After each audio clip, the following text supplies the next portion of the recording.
நான் தங்கள் டிவிடியை பார்த்து சிகிச்சை பின்பற்றுகிறேன், ஆனாலும் பிரஷர் குறையவே இல்லை, என்ன செய்யலாம்? முதல்ல பிரஷர் குறைய வேண்டிய அவசியம் இல்லை. ஏற்கனவே டிவியில சொல்லியிருப்பேன், பிரஷர்னா அப்படித்தான் அதிகமா இருக்கும் கம்மியா இருக்கும். உங்க உடம்புல இருக்கிற எல்லா நோயையும் குணப்படுத்துற வரைக்கும் உங்க பிரஷர் கம்மியா இருக்கும். நம்ம டெக்னிக் ஃபாலோ பண்ணா பிரஷர் அதிகமா தான் இருக்கும். ஏன்? நோய் நிறைய இருக்கு, எல்லா நோயும் குணப்படுத்துறதுக்கு பிபி அதிகமாவே இருக்கும். ஆனா நான் கேக்குறது, பிரஷர் அதிகமா இருக்குன்னு சொல்றீங்க, டிஸ்டர்பன்ஸா இருக்கா, மயக்கம் போட்டீங்களா, உடம்பு நடுக்குச்சா, இப்படி கேட்டா இல்ல.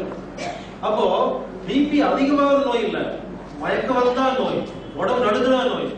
பிபி அதிகமானது ஒண்ணுமே ஆகலைன்னா அது நல்ல வேலையை பார்த்துட்டு இருக்கு.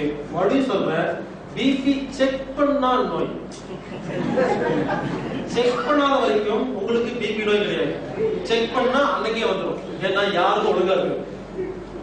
அதனால தயவு செய்து பிபி அதிகம் கம்மி பார்க்காதீங்க. நீங்க நல்லா இருக்கீங்களா இல்லையா அதை மட்டும் பாருங்க. நல்லா இருக்கீங்களா, வேலை முடிஞ்சது, இனிமேல் பார்க்காதீங்க.